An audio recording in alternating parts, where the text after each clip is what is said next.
चक्रीवादळामध्ये झालेल्या नुकसानग्रस्तांना भारतीय जनता पार्टीच्या माध्यमातून मदतीचा हात देण्यात आला। जिल्हा परिषद सदस्य संदीप गावडे व पंचायत समिती उपसभापती गौरव मुळीग यांच्या उपस्थितीत पत्रे व कौलांचं वितरण चौकू बेरडकी परिसरात करण्यात आलं। नुकत्याच झालेल्या चक्रीवादळामध्ये अनेक नागरिकांच्या घरांचं मोठ्या प्रमाणात नुकसान होऊन छप्पर व पत्रे उडाल्यानं कुटुंबावरती संकट ओढवलं। या घटनेची माहिती मिळताच भारतीय जनता पार्टीच्या माध्यमातून त्या नुकसानग्रस्त नागरिकांना पत्र तसंच कौलांचं वाटप करण्यात आलं।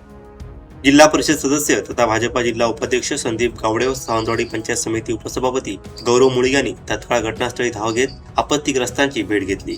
नुकसानग्रस्त कुटुंबांना घरं पुन्हा उभी करण्यासाठी पत्रे व छपरासाठी कौलांची मदत केली।